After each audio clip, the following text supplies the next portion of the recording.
Hi, welcome to another exciting episode of the Andre The Beast Crayton Show. Another exciting show and another exciting guest. Listen to this: being musically gifted, self taught, multiple instruments, guitar, keyboard, drums, and you're self taught, but you want to perform. But the tripped out part about it is you don't have that beast mindset developed yet to perform live, but you want to do that.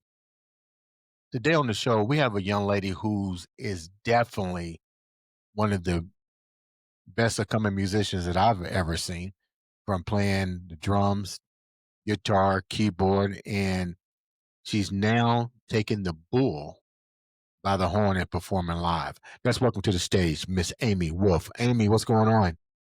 I'm doing great. Thank you for having me on the show. I can't imagine being a musician and a talented musician and being afraid to go and perform live with people. But before that, answering that question, tell the viewers a little about who you are. Okay, well, my name's Amy, and I actually live in Napa, California. And I have set forth a journey in my, let's say, older years to challenge myself and break free from old habits, bad habits, and some good habits, and just kind of modify certain areas of my life so I can be more fulfilled. When did music come into you? You're self taught. You just have a natural ability to play not only one musical instrument but several. How did all that come about? Did you grow up in a family that was musicians as well? Well, actually, my dad played guitar and he sang and he played piano. So I kind of grew up in that family environment, always listening and watching my dad play. It was constant.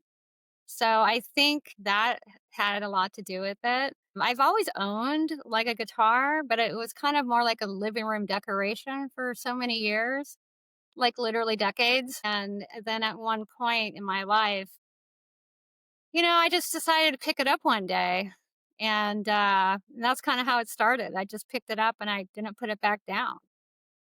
What was you playing when you picked it up? Well, I was just kinda playing scales and just kind of, messing around with the strings, getting the feel of it, practicing, just moving around the guitar and making different sounds probably is kinda how it started. Did you consult with your father about all of a sudden you taking up interest in playing these instruments?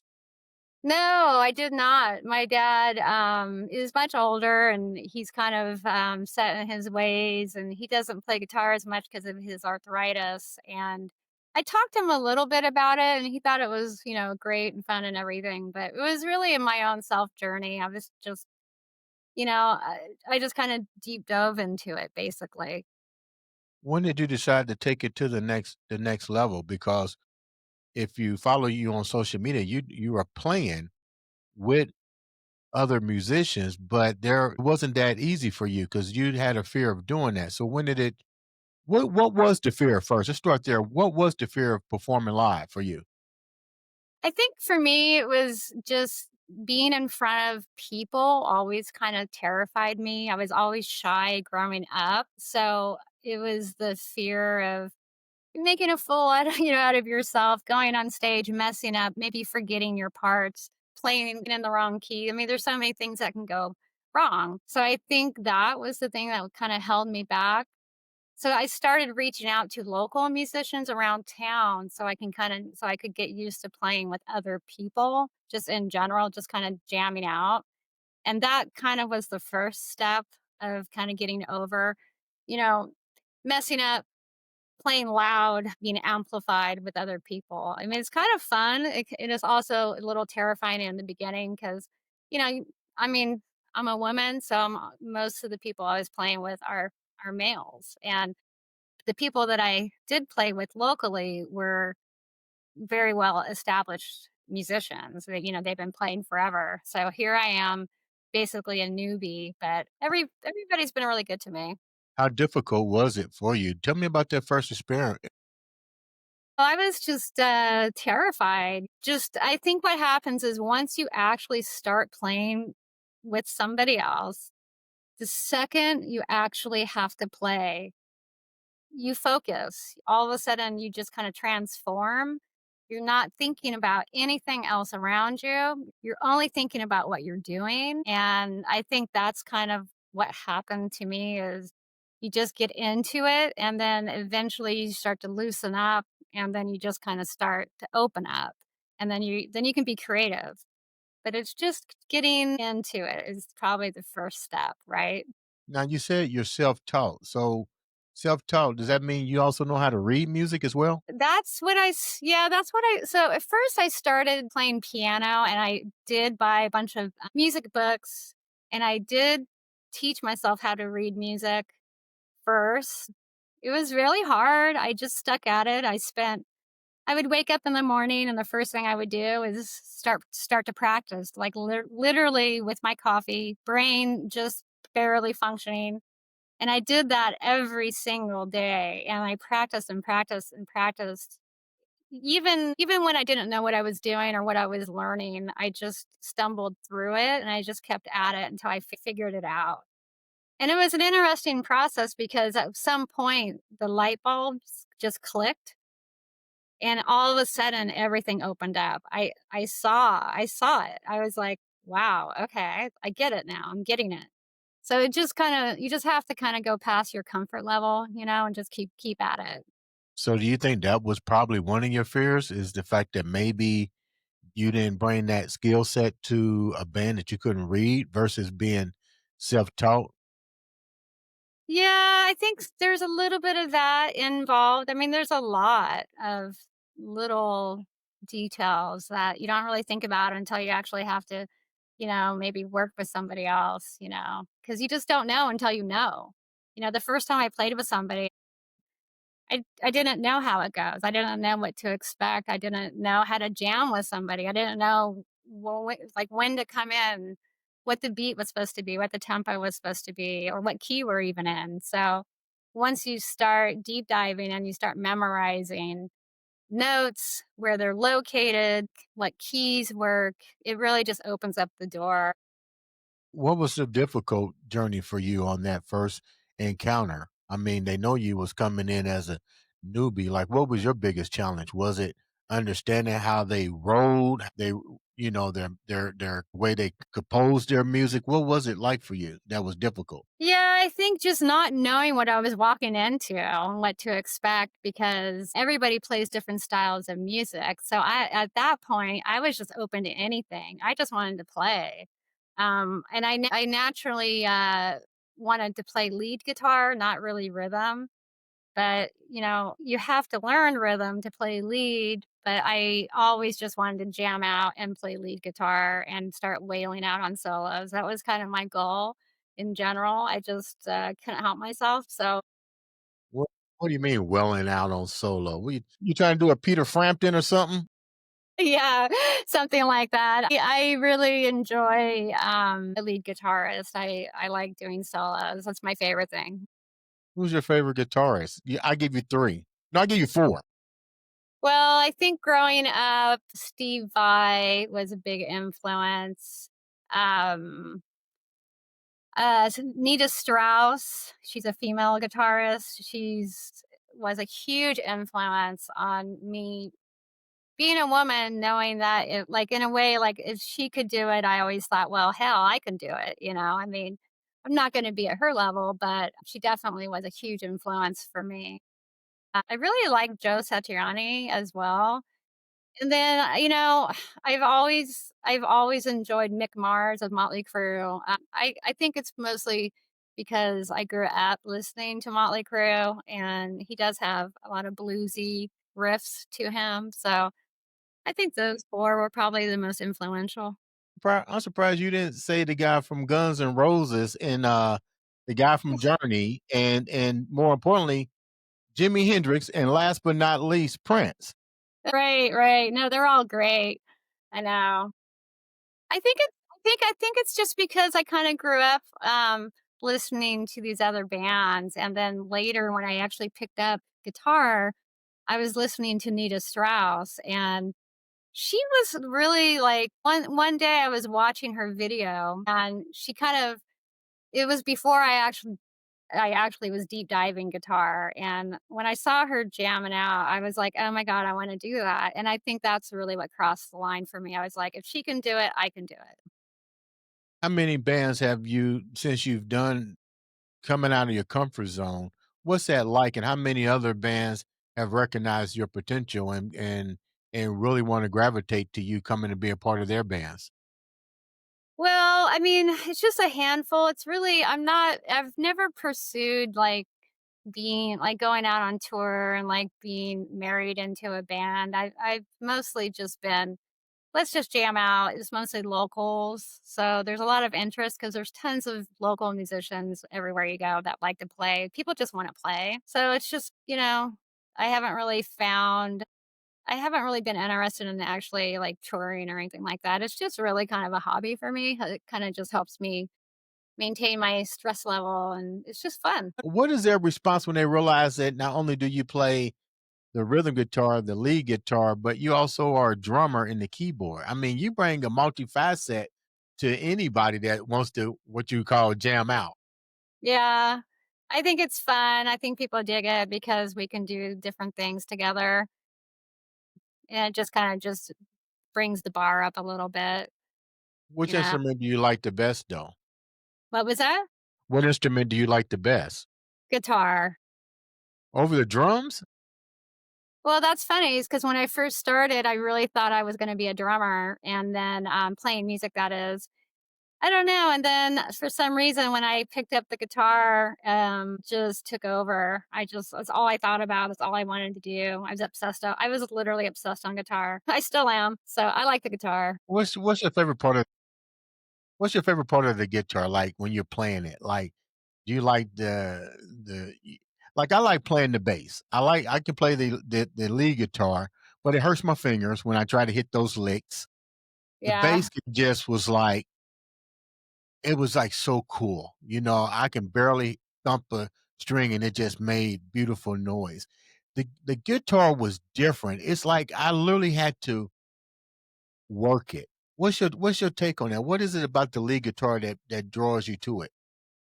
I know, right? I mean, the thing with the guitar is there's just so much you can do with it. It's just powerful. You can create so many different sounds based off your mood alone. You can go heavy, you can go light, you can make yourself feel things. It's like an endless maze of riffs that you can do and create.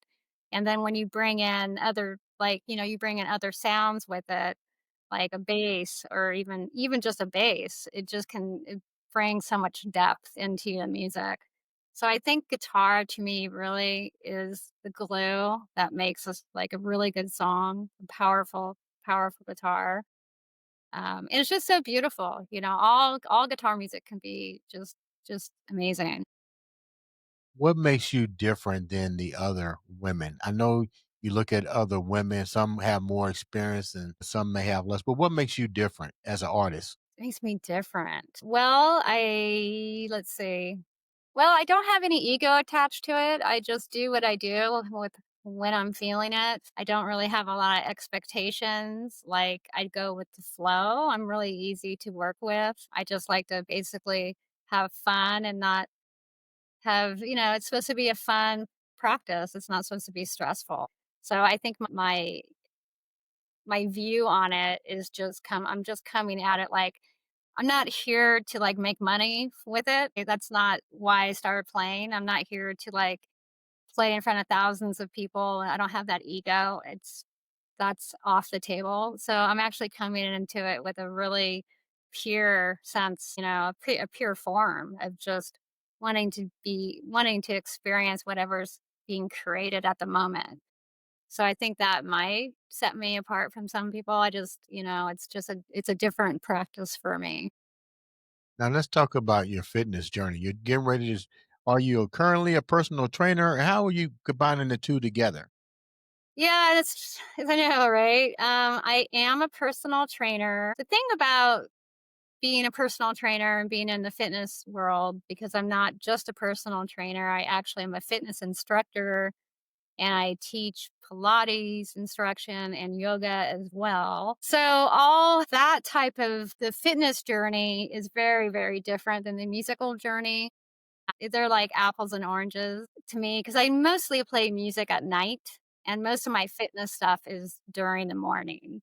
So it's really opposites, you What made know. you decide to be a personal trainer? Well, I've been working out all my life, literally since I was 15 years old. And I always go to the gym. It's just what I do. It's always been that way. It's never been any different. And I've always also been very much in shape. And I started realizing at some point that most of the time when I was working out at a gym, everybody just assumes I'm a trainer.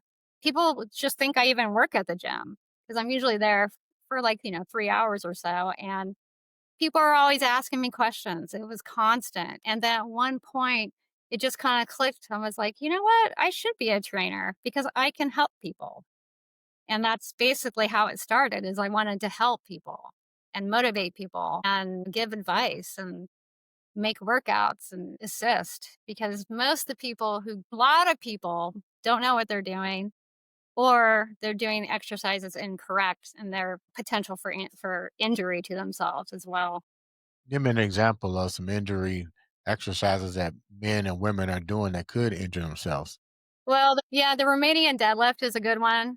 A lot of people will do that one with too much weight. They'll hinge, they'll round their back, and they'll bend. They'll hinge down with a rounded back.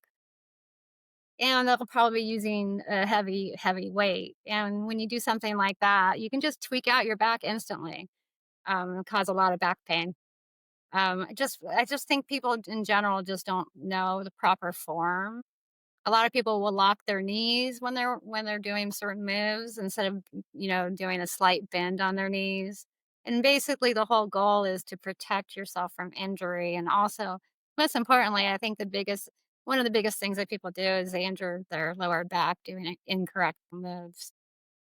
How did all this make you better at coming out of your shell to be a musician and to perform live? At the end of the day, that was your biggest obstacle to overcome. So how did years as a trainer translate over to giving you courage to do what you really wanted to do, which is perform?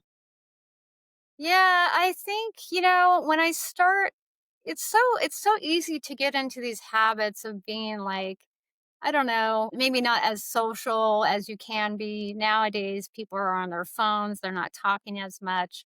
I think because I was so shy most of my life that when I started expressing myself with music and then when I started doing fitness, obviously you have to work with people doing fitness, you just develop more confidence because you're speaking, you're instructing, people are listening to you. So I think they kind of go hand in hand. It's really about building that confidence within yourself to be able to talk to people and convey messages that they'll understand and relate to. Now that you've built your level of confidence and you're performing live, you're running, keeping people fitness conscious, what's next for you? That's a really good question. I'm doing a lot of classes. So I'm building up more classes that I'm teaching every day. But what's next for me? I'm not really sure where my journey is going to be. I might start a YouTube channel. I was thinking about that. I'm running out of time though in a day, so I don't want to do too much where I get burnt out. So I'm trying to find that perfect balance. I think balance is really key in just in general in life. Sounds like you got a lot of stuff going on, a lot of stuff in the fire, and I don't see nothing but great things happening to you now and in the future. And congratulations for finally getting that beast mindset and going up on the stage and perform. What's that like for you? Are you really enjoying it? Yeah, yeah, it's so fun, and it's interesting because I'm always nervous before I go on stage. Like I feel like I'm gonna like barf out, like it's always that initial feeling. So I'm usually before I go on stage, I'm just like practicing and practicing, getting my fingers loose and stuff. But then once you hit the stage, it's just like a transformation. You just become you're just in it to win it basically, and you're just doing it. What's So it what's your is a stage name? You said something else. You turn into your own Spider-Man. What's your stage name that you go by? it's Summer West is my state. So you go west when you're on the stage. Okay. Yeah, exactly, exactly. It's kind of funny. How can the viewers reach out to you and support you and follow your career?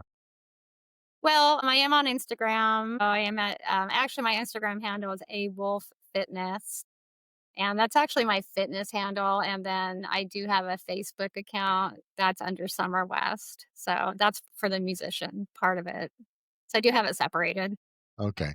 Thank you so much for taking time out to share such a beautiful story of perseverance and overcoming and keeping that beast mindset.